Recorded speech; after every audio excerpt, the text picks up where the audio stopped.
ಬೆಂಗಳೂರಿಗೆ ಪ್ರಜ್ವಲ್ ರೇವಣ್ಣ ಆಗಮಿಸ್ತಾ ಇರುವಂತಹ ಹಿನ್ನೆಲೆಯಲ್ಲಿ ಏರ್ಪೋರ್ಟ್ನಲ್ಲಿ ಎಸ್ಐಟಿಯ ಟೀಮ್ ಇದೆ. ಟರ್ಮಿನಲ್ 2 ನಲ್ಲಿ ಎಸ್ಐಟಿ ಟೀಮ್ ಬೀಡು ಬಿಟ್ಟಿದೆ.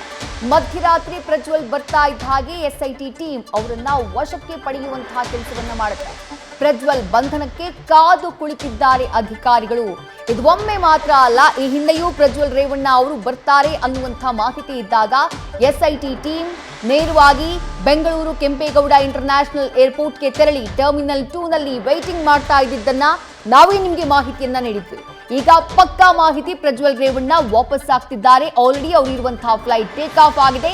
ಈ ಹಿನ್ನೆಲೆಯಲ್ಲಿ ಟರ್ಮಿನಲ್ 2 ನಲ್ಲಿ ಎಸ್ಐಟಿಯ ಟೀಮ್ ಆಲ್ರೆಡಿ ಅವರು ಕಾಯ್ತಿದ್ದಾರೆ. ಪ್ರಜ್ವಲ್ ರೇವಣ್ಣ ಬರ್ತಾ ಇದ್ದ ಹಾಗೆ ಅವರನ್ನ ಅರೆಸ್ಟ್ ಮಾಡುವಂತಹ ಪ್ರಕ್ರಿಯೆಯನ್ನ ನಡೆಸುವುದಕ್ಕೆ ಎಸ್ಐಟಿ ಟೀಮ್ ಆಲ್ರೆಡಿ ಬೆಂಗಳೂರಿನ ಕೆಂಪೇಗೌಡ ಇಂಟರ್ನ್ಯಾಷನಲ್ ಏರ್ಪೋರ್ಟ್ ನಲ್ಲಿ ವೇಟ್ ಮಾಡ್ತಾ ಇದೆ. ಸುಮಾರು 1 ತಿಂಗಳ ಕಾಯುವಿಕೆ, ಮೂರು ಅತ್ಯಾಚಾರ ಪ್ರಕರಣಗಳು. ಆ ಅತ್ಯಾಚಾರ ಪ್ರಕರಣಗಳ ಆರೋಪಿ ಪ್ರಜ್ವಲ್ ರೇವಣ್ಣ 1 ತಿಂಗಳಿನಿಂದ ತಲೆಮರೆಸಿಕೊಂಡಿದ್ರು ಅಂತಾನೆ ಹೇಳಬಹುದು. ಯಾಕಂದ್ರೆ ಯಾವುದೇ ರೀತಿಯಾದಂತಹ ಸುಳಿವೇ ಇರಲಿಲ್ಲ, ಎಲ್ಲಿದ್ದಾರೆ ಅನ್ನುವಂಥದ್ದು ಗೊತ್ತಿರಲಿಲ್ಲ. ರಾಜ್ಯ ಸರ್ಕಾರ ಪ್ರಧಾನಿ ನರೇಂದ್ರ ಮೋದಿ ಅವರಿಗೆ ಪತ್ರ ಬರೆದು ಆ ಮೂಲಕ ಅವರ ರಾಜತಾಂತ್ರಿಕ ಪಾಸ್ಪೋರ್ಟ್ ಅನ್ನ ರದ್ದು ಮಾಡುವಂತಹ ಪ್ರಯತ್ನಕ್ಕೂ ಕೂಡ ಕೈ ಹಾಕಿತ್ತು.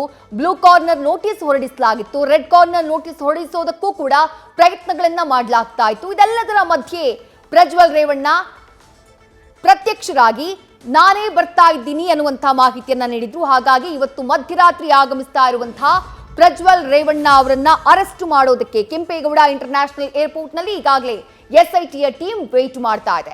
ಮತ್ತಷ್ಟು ಡೀಟೇಲ್ಸ್ ನ ಕೆಂಪೇಗೌಡ ಇಂಟರ್ನ್ಯಾಷನಲ್ ಏರ್ಪೋರ್ಟ್ ನಲ್ಲೇ ಇರುವಂತಹ ನಮ್ಮ ಪ್ರತಿನಿಧಿ ಶಿವಕುಮಾರ್ ನೀಡ್ತಾ ಹೋಗ್ತಾರೆ. ಶಿವಕುಮಾರ್, ಬರ್ತಾ ಇದ್ದ ಹಾಗೆ ಅರೆಸ್ಟ್ ಮಾಡುವಂತಹ ಪ್ರಕ್ರಿಯೆ ನಡೆಯುತ್ತೆ ಅನ್ನುವಂತಹ ಮಾಹಿತಿ. ಹಾಗಾದ್ರೆ ಆ ಪ್ರಕ್ರಿಯೆ ಯಾವ ರೀತಿ ಆಗಿರುತ್ತೆ?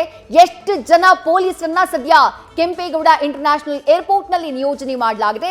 ಎಷ್ಟು ಜನ ಎಸ್ಐಟಿ ತಂಡದ ಪೊಲೀಸ್ನವರು ಸದ್ಯ ಏರ್ಪೋರ್ಟ್ ನಲ್ಲಿ ಇದ್ದಾರೆ? ಶಿವಕುಮಾರ್, 34 ದಿನಗಳ ಬಳಿಕ ಪ್ರಜ್ವಲ್ ರೇವಣ್ಣ ಇವತ್ತು ಬೆಂಗಳೂರಿಗೆ ಬರ್ತಿರುವಂತದ್ದು. ಅಂದ್ರೆ ಚುನಾವಣೆ ಮುಗಿತಾ ಇದ್ದಂತೆ ಏಪ್ರಿಲ್ 27ನೇ ತಾರೀಕು ನೇರವಾಗಿ ಬೆಂಗಳೂರಿನಿಂದ ಜರ್ಮನಿಗೆ ತಲುಪಿದಂತ ಪ್ರಜ್ವಲ್ ರೇವಣ್ಣ ವಿರುದ್ಧವಾಗಿ ಸಾಲು ಪ್ರಕರಣಗಳು ದಾಖಲಾಗಿತ್ತು. ಅದರಲ್ಲಿ ಪ್ರಮುಖವಾಗಿ 3 ಅತ್ಯಾಚಾರ ಪ್ರಕರಣಗಳು ಎಸ್ಐಟಿಯಲ್ಲಿ ದಾಖಲಾಗಿರುವಂತದ್ದು. ಸದ್ಯ ಎಸ್ಐಟಿ ಅಧಿಕಾರಿಗಳು ಕೆಂಪೇಗೌಡ ಇಂಟರ್ನ್ಯಾಷನಲ್ ಏರ್ಲೈನ್ಸ್ ನ ಇಮಿಗ್ರೇಷನ್ ಅಧಿಕಾರಿಗಳ ಕಚೇರಿಯಲ್ಲಿ ತಿಳಿದಿರುವಂತದ್ದು. ಎಸ್ಐಟಿಯ ಸುಮಾರು 4 ರಿಂದ 5 ಜನ ಹಿರಿಯ ಅಧಿಕಾರಿಗಳು ಇಮಿಗ್ರೇಷನ್ ನಲ್ಲಿ ಮಾಹಿತಿಯನ್ನು ಪಡೆಯುವಂತ ಕೆಲಸವನ್ನ ಮಾಡ್ತಿದ್ದಾರೆ. ಅಂದ್ರೆ ಫ್ಲೈಟ್ ಲುಫ್ತಾನ್ಸಾ ಏರ್ಲೈನ್ಸ್ ಫ್ಲೈಟ್ ಏನ್ ಟೇಕ್ ಆಫ್ ಆಗಿದೆ ಜರ್ಮನಿಯಿಂದ ಬೆಂಗಳೂರಿಗೆ ಎಷ್ಟೊತ್ತಿಗೆ ಬರ್ಬೋದು, ಬಂದು ತಲುಪಿದ ಕೂಡಲೇ ಇಮಿಗ್ರೇಷನ್ ಅಧಿಕಾರಿಗಳು ಪ್ರಜ್ವಲ್ ರೇವಣ್ಣರನ್ನ ವಶಕ್ಕೆ ಪಡಿತಾರೆ. ತದನಂತರದಲ್ಲಿ ಲುಕೌಟ್ ನೋಟಿಸ್ ಈಗ ಆಲ್ರೆಡಿ ಜಾರಿಯಾಗಿರುವ ಹಿನ್ನೆಲೆಯಲ್ಲಿ ಎಸ್ಐಟಿ ಅಧಿಕಾರಿಗಳ ವಶಕ್ಕೆ ಕೊಡುವಂತಹ ಸಂದರ್ಭದಲ್ಲಿ ಸುಮಾರು 1 ರಿಂದ 1.5 ಗಂಟೆಗಳ ಪ್ರೊಸೀಜರ್ ಇರುತ್ತೆ. ಎಲ್ಲವನ್ನು ಕೂಡ ಮುಗಿದ ನಂತರದಲ್ಲಿ ಪ್ರಜ್ವಲ್ ರೇವಣ್ಣರನ್ನ ವಶಕ್ಕೆ ಪಡೆಯಲಿಕ್ಕೆ ಎಸ್ಐಟಿ ಅಧಿಕಾರಿಗಳು ಸಿದ್ಧತೆಯನ್ನು ಮಾಡಿಕೊಂಡಿರುವಂತದ್ದು.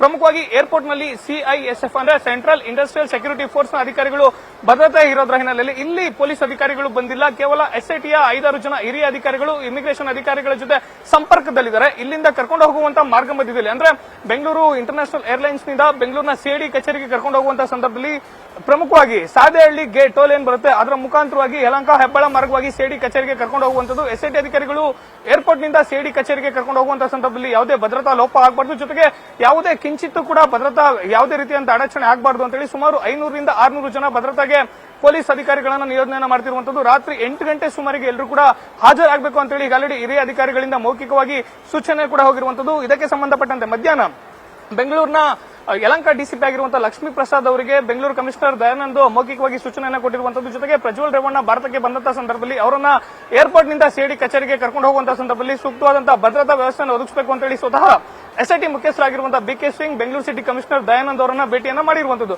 ಸದ್ಯ ಪ್ರಜ್ವಲ್ ರೇವಣ್ಣ 34 ದಿನಗಳ ನಂತರದಲ್ಲಿ ಬೆಂಗಳೂರಿಗೆ ಬರ್ತಿರೋದ್ರ ಹಿನ್ನೆಲೆಯಲ್ಲಿ ಈಗ ಆಲ್ರೆಡಿ ಜರ್ಮನಿಯಿಂದ ಫ್ಲೈಟ್ ಟೇಕ್ ಆಫ್ ಆಗಿದೆ. ಪ್ರಜ್ವಲ್ ರೇವಣ್ಣ ಅವರ ಬೋರ್ಡಿಂಗ್ ಕೂಡ ಕನ್ಫರ್ಮ್ ಆಗಿರುವಂತದ್ದು. ಬೆಂಗಳೂರಿಗೆ ಬರ್ತಿರುವಂತಹ ಲುಫ್ತಾನ್ಸಾ ಏರ್ಲೈನ್ಸ್ ನಲ್ಲಿ ಪ್ರಜ್ವಲ್ ರೇವಣ್ಣ ಅವರು ಪ್ರಯಾಣ ಮಾಡಿರೋದು ಕನ್ಫರ್ಮ್ ಆದಂತಹ ಹಿನ್ನೆಲೆಯಲ್ಲಿ ಎಸ್ಐಟಿ ಅಧಿಕಾರಿಗಳು ಅಲರ್ಟ್ ಆಗಿರುವಂತದ್ದು. ಜೊತೆಗೆ ಅವರ ಮೇಲೆ ಇರುವಂತಹ ಪ್ರಕರಣಗಳ ಮಾಹಿತಿಯನ್ನ ಇಮಿಗ್ರೇಷನ್ ಅಧಿಕಾರಿಗಳಿಗೆ ಕೊಡುವಂತಹ ಕೆಲಸವನ್ನ ಎಸ್ಐಟಿ ಅಧಿಕಾರಿಗಳು ಮಾಡ್ತಿರುವಂತದ್ದು. ಬೆಂಗಳೂರಿನ ಏರ್ಪೋರ್ಟ್ಗೆ ಬಂದ ಕೂಡಲೇ ಇಮಿಗ್ರೇಷನ್ ಅಧಿಕಾರಿಗಳು ಅವರನ್ನ ವಶಕ್ಕೆ ಪಡೆಯುವಂತಹ ಕೆಲಸವನ್ನ ಮಾಡ್ತಾರೆ. ತದನಂತರದಲ್ಲಿ ಯಾವ ವ್ಯಕ್ತಿ ಅಂದ್ರೆ ಅಲ್ಲಿಂದ ಬರ್ತಿರುವಂತಹ ವ್ಯಕ್ತಿ ವಿರುದ್ಧ ಈಗ ಆಲ್ರೆಡಿ ಲುಕೌಟ್ ನೋಟಿಸ್ ಇರೋದ್ರ ಹಿನ್ನೆಲೆಯಲ್ಲಿ ಅವರನ್ನ ವಶಕ್ಕೆ ಪಡ್ಕೊಳ್ಳುವಂತಹ ಕೆಲಸವನ್ನ ಇಮಿಗ್ರೇಷನ್ ಅಧಿಕಾರಿಗಳು ಮಾಡಿ ತದನಂತರದಲ್ಲಿ ಎಸ್ಐಟಿ ಅಧಿಕಾರಿಗಳಿಗೆ ಹ್ಯಾಂಡ್ ಓವರ್ ಮಾಡುವಂತದ್ದು. ಅಂದ್ರೆ ರಾತ್ರಿ 12:25 ಸುಮಾರಿಗೆ ಬೆಂಗಳೂರಿಗೆ ಬಂದರೂ ಕೂಡ ಅವರನ್ನ ಎಸ್ಐಟಿ ಅಧಿಕಾರಿಗಳು ಅರೆಸ್ಟ್ ಪ್ರೊಸೀಜರ್ ಮುಗಿಸಿ ವಶಕ್ಕೆ ಪಡೆಯಲಿಕ್ಕೆ ತಡರಾತ್ರಿ 2 ಗಂಟೆ ಆಗುವಂತದ್ದು. ವಿಜಯಶ್ರೀ, ಥ್ಯಾಂಕ್ ಯು ಶಿವಕುಮಾರ್, ತಮ್ಮೆಲ್ಲ ಡೀಟೇಲ್ಸ್. ನ್ಯೂಸ್ ಫಸ್ಟ್ ನಿರ್ಭೀತಿಯಿಂದ ನಿಮ್ಮ ಪರವಾಗಿ.